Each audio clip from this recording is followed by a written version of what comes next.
McDonald's has almost become the synonym of hamburger. No matter what city you are in the world, you can see its iconic big M and Ronald McDonald's figure. As one of the giants of the world fast food industry, McDonald's has 32,000 outlets in 121 countries on 6 continents and represents an American lifestyle in many countries, making it a global phenomenon. The predecessor of McDonald's was actually a fast food restaurant selling hot dogs, which was founded by Richard James McDonald and Maurice James McDonald in 1937. It wasn't until 1940 that the McDonald brothers started their barbecue hamburger business, rather than just selling hot dogs, and created the first McDonald's restaurant. In 1937, Patrick McDonald moved from New Hampshire to California, where the brothers struggled to run a movie theater outside the Monrovia Airport in northeast Los Angeles.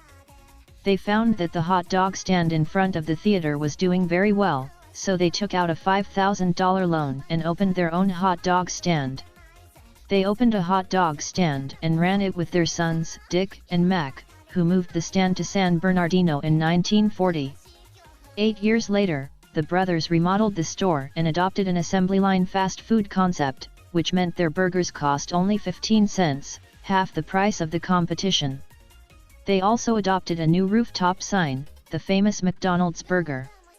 After this, the brothers realized that most of their profit money came from the burgers, so they decided to start changing their business model, and in 1948, they changed their menu to burgers, fries, and shakes, and officially changed the name of the store to McDonald's. They introduced the quick service system for the first time and created the fast food standard, all of which laid a very strong foundation for what McDonald's is today. 5 years later, in 1950, the McDonald's franchise was taken over from the McDonald brothers by businessman Ray Kroc. 5 years later, Kroc founded the McDonald's chain, and after a short period of time, McDonald's became a highly recognized restaurant chain in the United States. Kroc's process of building McDonald's is so legendary that it is still a classic case study in many business schools today.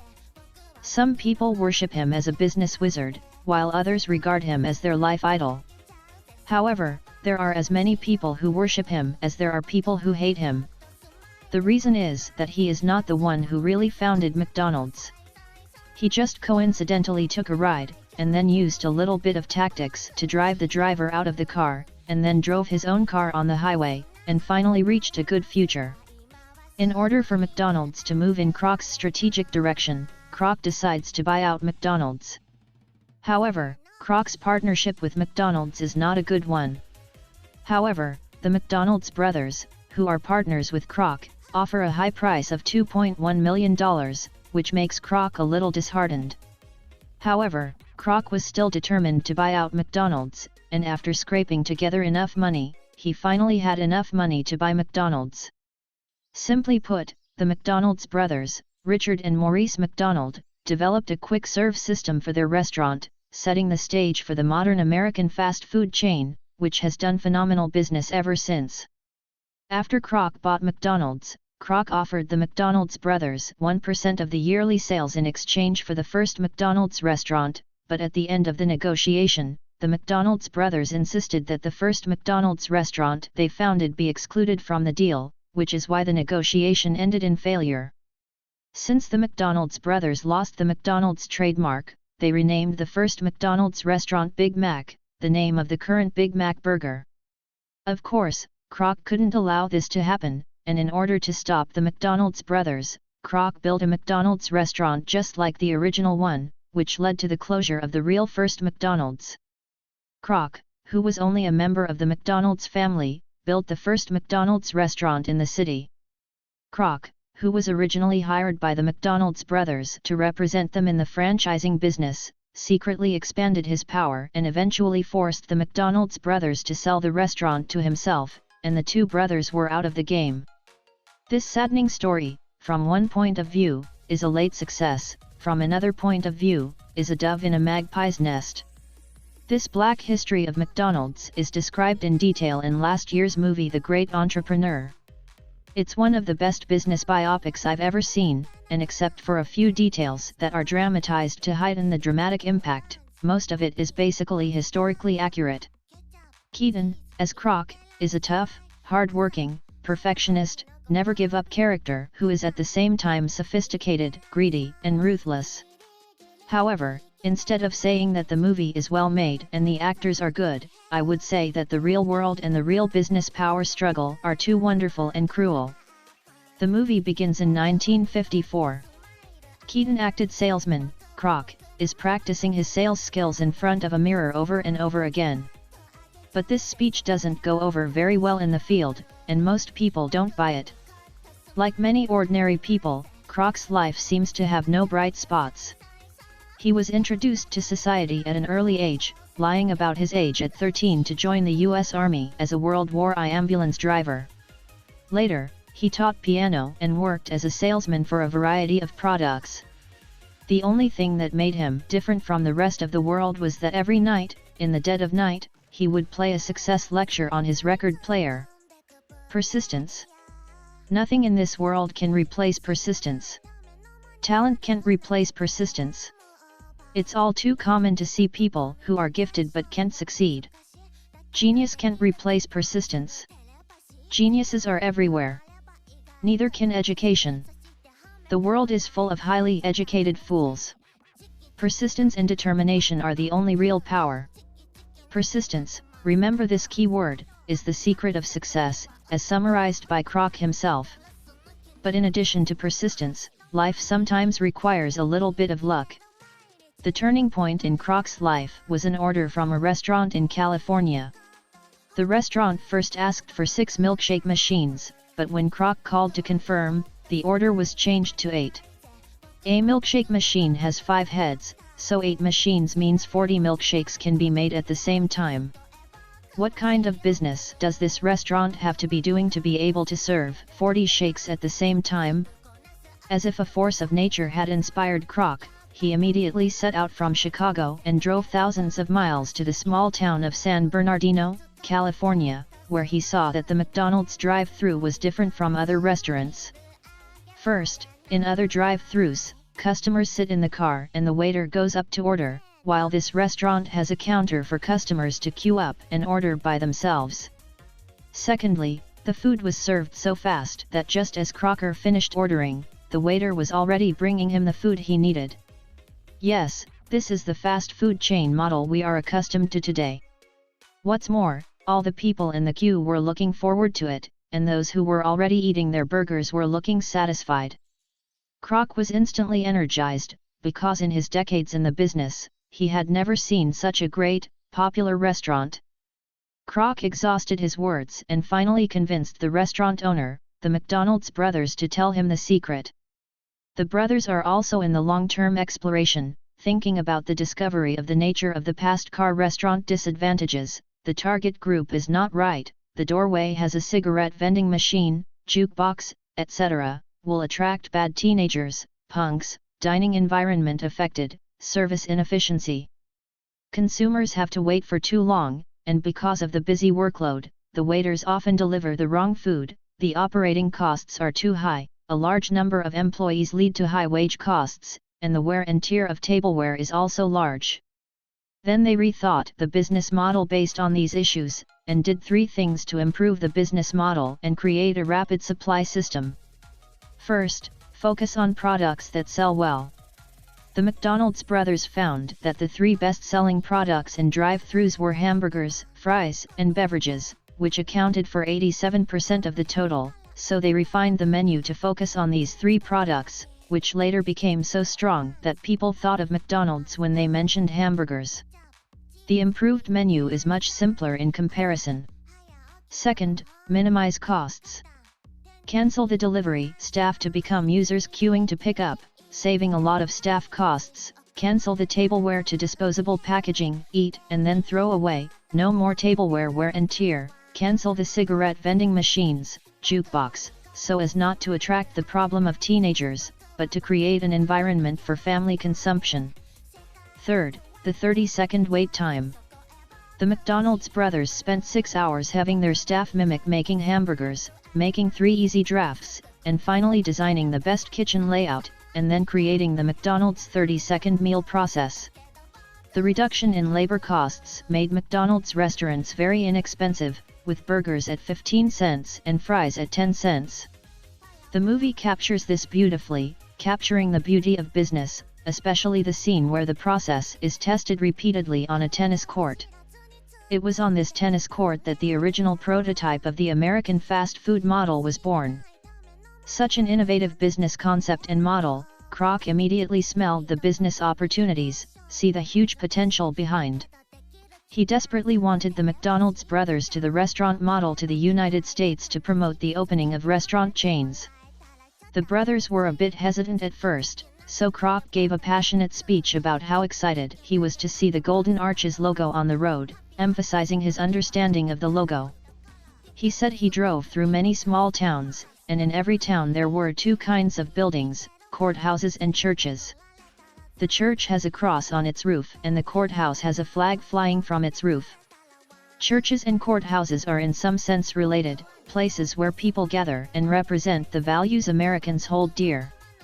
Now, when he looks at the golden arches that the McDonald's brothers have created for their restaurant, he can't help but associate them with the cross and the flag. The golden arches could become the new cross, and McDonald's restaurants could open all over the United States, offering convenient, delicious food for the whole family, and McDonald's could become the new church for Americans. This heartfelt speech finally moved the McDonald's brothers, who originally wanted to be a small and beautiful restaurant, and finally agreed to let Kroc take charge of the franchise business. Kroc had waited half a lifetime for this business dream, and even secretly mortgaged his house to a bank without his wife's knowledge. In 1955, Kroc's first franchised McDonald's restaurant opened in a Chicago suburb. At first, he persuaded a group of his rich friends to join the franchise.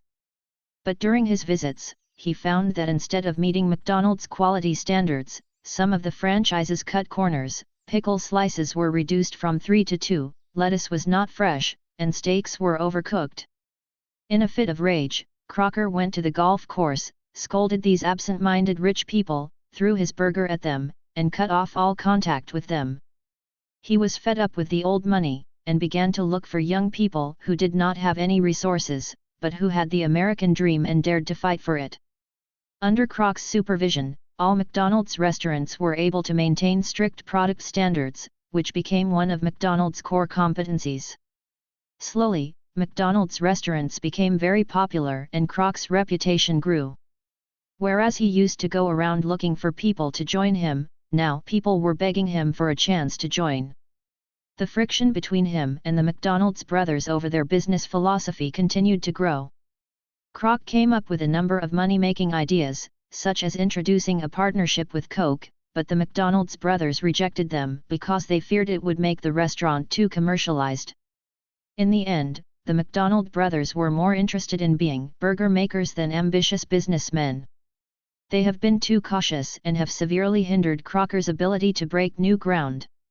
As the McDonald's restaurant expands at a rapid rate, crisis arrives. Crocker found himself in debt, the profits stipulated in the franchise contract at the time, far from being able to support his expansion strategy, and his house, which he had mortgaged without his wife's knowledge, was in imminent danger of liquidation. It was at this time that Kroc met another man in his life, Harry Sonneborn.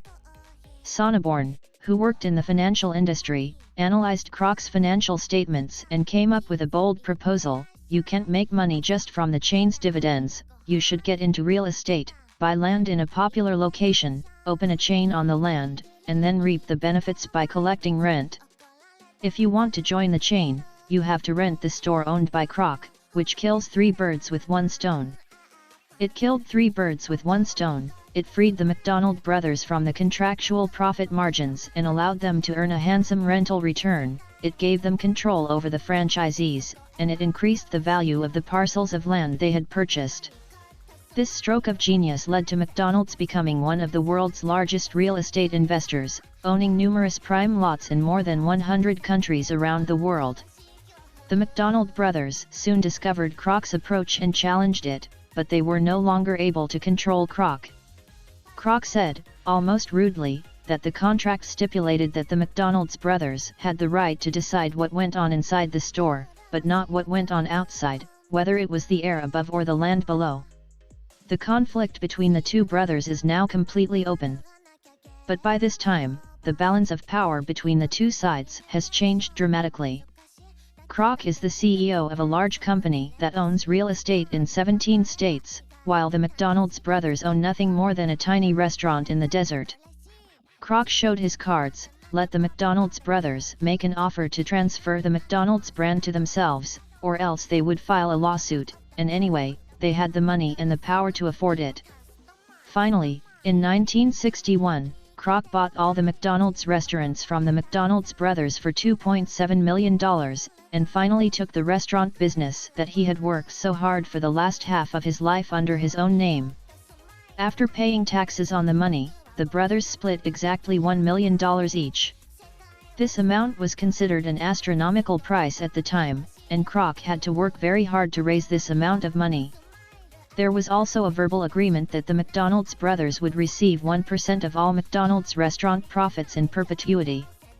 However, because the agreement was not written in black and white, Kroc did not recognize the deal and did not give the brothers any extra money.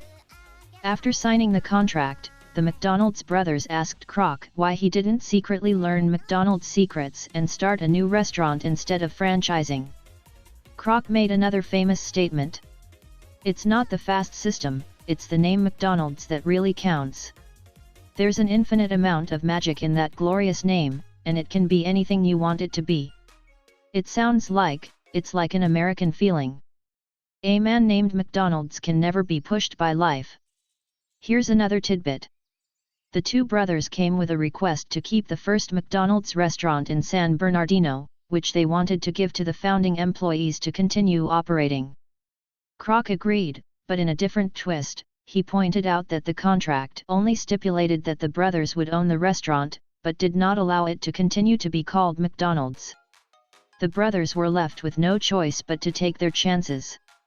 The brothers have no choice but to take down the McDonald's sign and replace it with the name Big M. Kroc is determined to take on the brothers.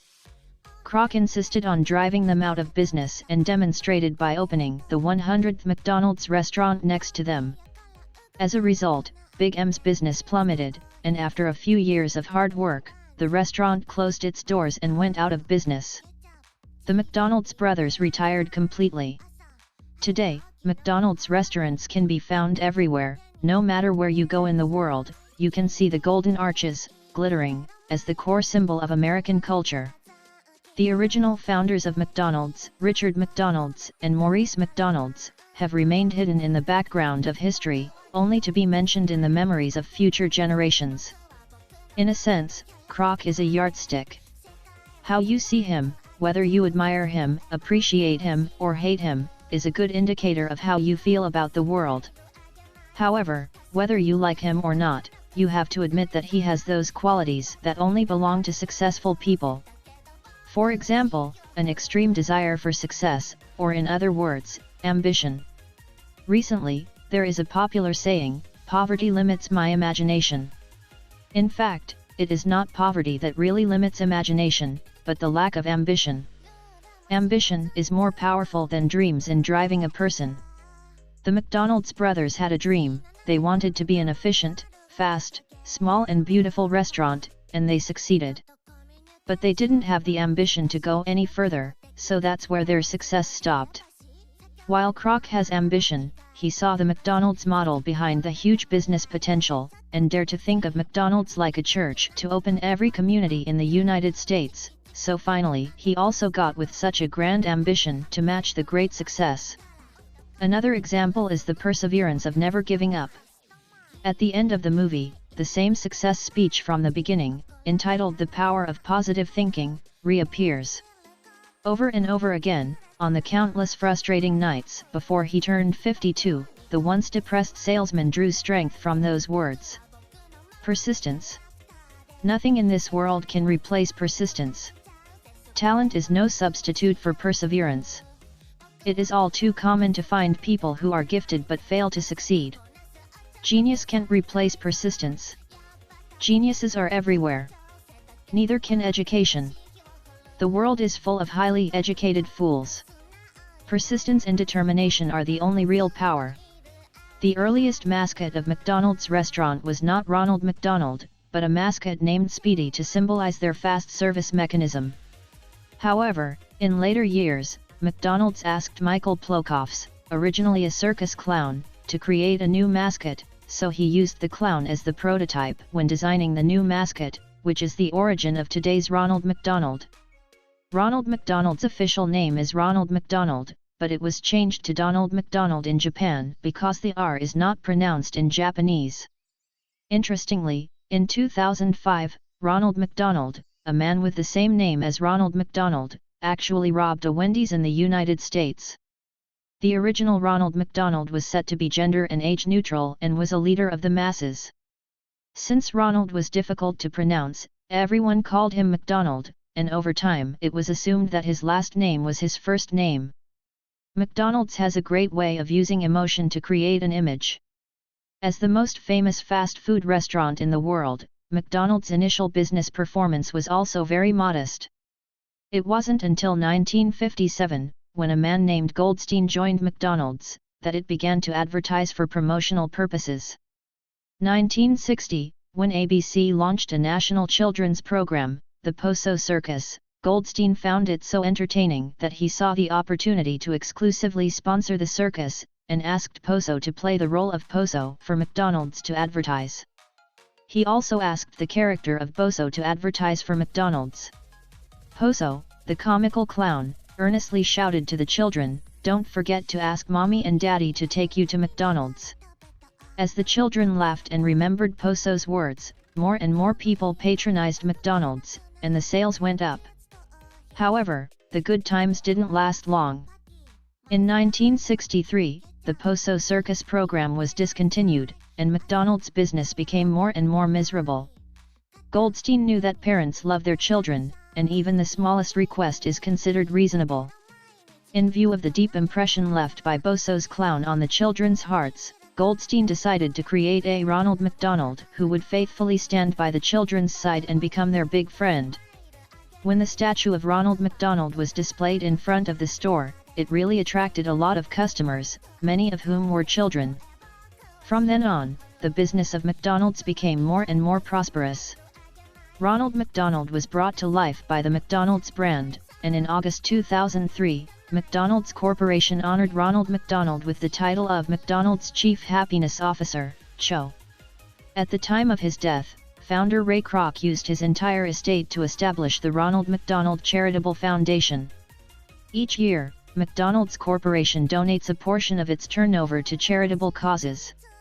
The real Ronald McDonald, a household name, died in December 2009 at the age of 86 in Kentucky, USA. Ronald Balakovs was just a clown in a circus back in the day, but in 1966 he was spotted by a McDonald's fast food restaurant and became Ronald Balakovs in a New Guise, which became an instant hit. Balakov's father, Nikolai, was one of the most famous clowns in Europe, and became a key player in the Bertram Mills and Robb Brothers Circus in England, known as Coco the Clown. At the age of 17, Balakovs followed in his father's footsteps and joined the circus as a clown, but was mostly confined to small roles of splashing water and smashing pies alongside his father. He became the second Coco the Clown when his father died in 1974. To get out of his father's shadow, Balakovs moved to the United States in 1958. He joined a number of famous circuses, including the Barnum and Bailey Circus, and later founded the famous clown school to make a name for himself. His performances were so well received by American audiences that he was approached by McDonald's fast food restaurant to create the character Ronald McDonald, or Ronald McDonald, in 1966. Balakovs designed the costume and makeup for the character, who had a clown face and wore a yellow jumpsuit, red shoes, and spaghetti socks, which matched the main color of McDonald's restaurants. McDonald's Corporation adopted Ronald McDonald as the face of the company that same year, launching a series of advertisements across the U.S. Balakovs, as Ronald McDonald, appeared in 8 of the earliest television commercials. Until the age of 11, Balakovs lived in England with his 5 siblings. When World War II broke out and his father's circus closed down, he and his father made a living building roads and laying pipes. At the time, Polikov's was paid about £2 a week to build roads and lay pipes, and was later employed by the government as a driver. After the end of World War II, the Polikovs were hired again to work in the circus, where Polikovs performed alongside his brother and father, each in their own way. However, he still felt he should make his way to the US, where he worked for more than 10 years before being picked up by McDonald's in 1958 and becoming a permanent Ronald McDonald. Since 1963, the image of Ronald McDonald has been popular among children all over the United States. In Britain, Japan, and Hong Kong, Ronald McDonald has also become a household name. When they think of Ronald McDonald, they naturally think of McDonald's hamburgers, fish fingers, French fries, and other delicious dishes. In line with the company's global approach, Ronald McDonald has been programmed to speak 31 languages, including Chinese and Hindi. In addition, as the main virtual character used by McDonald's Corporation to attract children, Ronald McDonald is officially recognized as a child's best friend, and is always welcoming children at McDonald's Park with a group of distinctive friends. He has served as McDonald's Corporation's Chief Fun Officer since August 2003, and has been the company's Chief Fun Officer since August 2003. In the official setting, Ronald McDonald is a clown-like character with a fiery red bobbed head, a big smile, bright yellow overalls and red boots, with red and white stripes on the lining and socks. The image of Ronald McDonald is festive, friendly, cute, and adorable, which firstly attracts customers from visual recognition and psychology, leaving a deep and good impression on people. When customers patronize McDonald's fast food restaurants, they will meet the neatly dressed, courteous, smiling face of Ronald McDonald, and then he will wave to you and smile, make you laugh, so that customers enjoy a warm atmosphere of family fun. Children even treat the restaurant as a playground, as a world of their own. McDonald's advertisement spokesman is very different from ordinary advertisements. It uses the virtual character of Ronald McDonald as the spokesman. First of all, there is no need to pay advertising fee to Ronald McDonald. Therefore, the cost of the advertisement of Ronald McDonald is reduced at once, which is in line with the principle of minimum cost of advertising strategy. Secondly, Ronald McDonald will not make mistakes. Being a non-existent Ronald McDonald in reality, it is naturally impossible for Ronald McDonald to do something stupid to tarnish the image of McDonald's. Secondly, Ronald McDonald is very popular among children. Secondly, Ronald McDonald is popular among children. Ronald McDonald's is funny and cute, which suits children's tastes, and through children influence their parents' choice of fast food restaurants. Ronald McDonald overcomes the world cultural differences. In contrast to Coca-Cola, which spent a great deal of time localizing its advertisements, Ronald McDonald's has gained recognition from consumers all over the world simply by virtue of its happy and lively image. This was the envy of other American products entering other world markets. In 1970, a woman named Yolanda ran a chain of McDonald's restaurants in Guatemala. In order to attract children, Yolanda created one of the earliest children's menus, which was later recognized by McDonald's executives in Chicago, and the children's menu was officially launched at McDonald's in 1979. McDonald's is also the largest toy distributor in the world. McDonald's sells 1.5 billion toys worldwide each year, and toy sales account for 20% of its total profits. McDonald's has sold pizza, and it still sells it. 1989, McDonald's introduced pizza called McPizza. In 1989, McDonald's introduced the McPizza Pizza, for which it equipped every store with an oven and widened the drive-through window to make it easier to deliver pizzas to customers in their cars. But the short-lived product only lasted 8 years. The main reason for this failure was that pizza took at least 10 minutes to process compared to burgers and fries, 1 to 2 minutes. Interestingly, you can still get McPizza at 2 McDonald's locations in the U.S., both in Pomeroy, Ohio, and Spencer, West Virginia. McDonald's Big Macs are used as an economic index. The Big Mac Index is used to compare how overvalued or undervalued currencies are across countries and regions. It converts Big Mac burgers from one location to the US dollar using the market exchange rate. A burger that costs less than one sold in the US reflects a currency that is undervalued, and one that is overvalued. The monetary policy behind this is a microcosm of the global economic situation. In the US, 13% of the population has worked at McDonald's at some point. In other words, 1 out of every 8 Americans has worked at McDonald's. McDonald's employs 1.8 million people worldwide. McDonald's is present in 120 countries around the world, and sells 75 burgers per second, or 5 billion a year, which requires 25 million cows to make the beef in those burgers, and 68 million customers a day, which is more than the entire population of the United Kingdom. The Queen of England also owns a McDonald's. In 2008, Queen Elizabeth paid £92 million for a small business centre near Buckingham Palace, and McDonald's is in that centre. McDonald's has its own university. 1961, McDonald's former president Fred Trunner founded Hamburger University in Illinois, USA, which has since opened 8 branches around the world, where more than 80,000 people have earned bachelor's degrees in hamburgerology.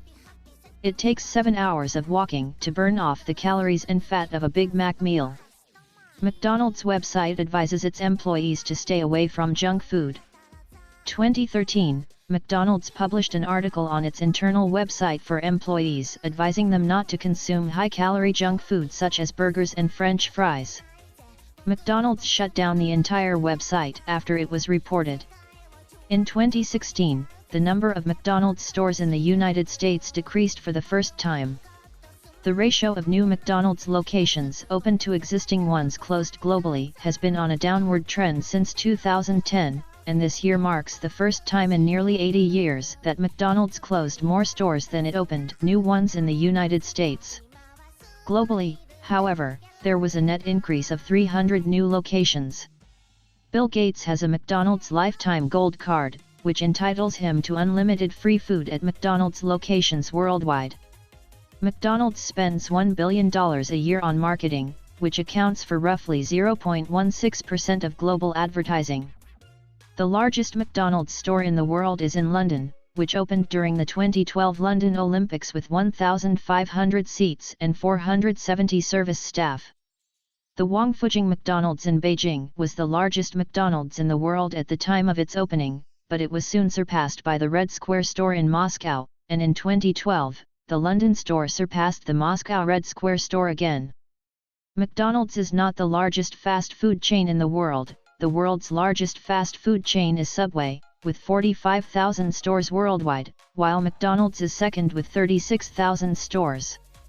Starbucks and KFC are in third and fourth place on the list.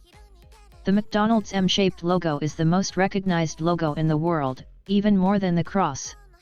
In 1953, Los Angeles architect Stanley Clark Meston designed the 2 golden arches of McDonald's restaurant as a contemporary futuristic-style logo. In 1952, brothers Dick and Mike sat down with Los Angeles architect Stanley Clark Meston and his assistant Charles Fish. They planned to design a store logo for McDonald's so its franchisees could use it at the same time. Dick drew 2 half circles and thought the logo would look good from both sides, catching the eyes of motorists and their hungry families. Meston was the set designer for Universal Studios and worked with Wayne McAllister, the famous streamlined interior restaurant designer of the 1930s. Meston refined Dick's half circle, turning it into 2 metal parabolas 25 feet high, embellished with neon lights. The sign was a combination of the architectural fads of the day and the latest engineering inventions, and it was worth a lot more than a 15-cent burger. The logo debuted at a McDonald's franchise in Phoenix, Arizona, in 1953, when designer George Dexter made the Meston's arch a finished product. The franchisee at the time was Neil Fox, manager of Occidental Petroleum. Fox's brother-in-law, Roger Williams, and business partner Bud Landon became the principals of the third McDonald's store, in Downey, California, which was in danger of being demolished in 1994, and then restored by McDonald's Corporation.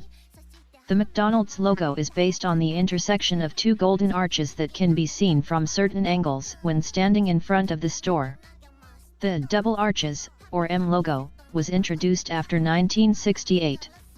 As Americans recognized McDonald's, Crocker turned the restaurant's golden parabola logo into the double arch logo, now known as the M logo, and finalized the logo in 1968. That year, McDonald's abandoned the modern look of the Meston design in favor of an outdated folding roof design that became the hallmark of the hamburger restaurant chain. The McDonald's logo has remained in this clear and crisp style, but in 2003 it was modified once more, with heavier shading and more width. McDonald's CEO Ray Kroc ditched Meston's modern design in favor of the traditional folding roof design. While McDonald's has become one of the great success stories in American history as the company has lost its original simple and elegant design iconography, the health risks it has brought with it should not be overlooked.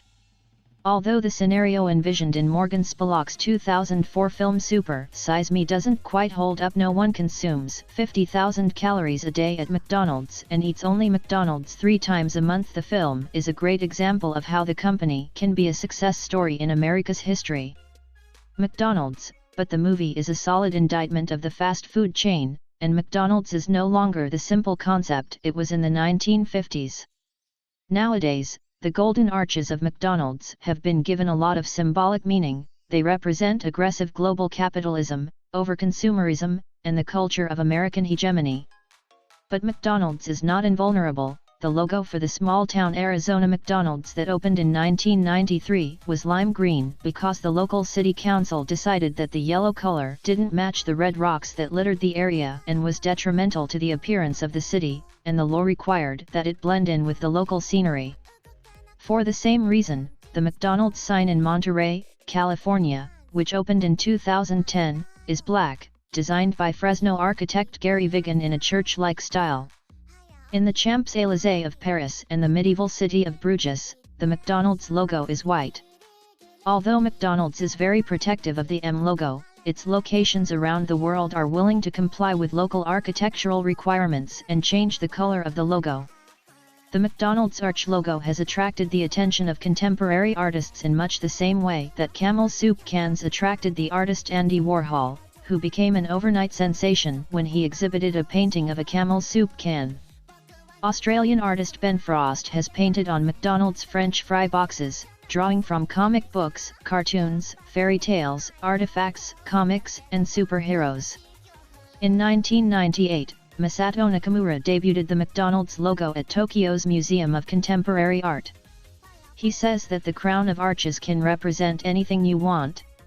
His work was inspired by a trip around the world, after which he realized that the golden McDonald's arch logo appeared in most of his photos. His work is fully supported by the McDonald's Corporation. It has been speculated that McDonald's saw this puzzling artifact as a great publicity opportunity. Perhaps this is true, as in the 1960s McDonald's moved away from the Meston logo and turned to American psychologist Louis Cheskin, whose logo for Ford had been a huge success. Cheskin claimed that, according to Freud, the McDonald's arch symbolizes a mother's nourishing breast. It's as funny as the cartoon Beavis and Butthead. But it's true, the brightly colored McDonald's restaurant is home to Ronald McDonald clowns and a plethora of convenient, no-chew fast food that has served tens of millions of customers and children. Regardless of what you think of the burger chain, McDonald's status and identity is now globally recognized. It's no wonder that the largest arch in the world, the Grand Arch of St. Louis, known as the Gateway to the West, was made to look like McDonald's pair of intersecting golden parabolas, because people have to go to McDonald's all the time, and that's a very compelling reason.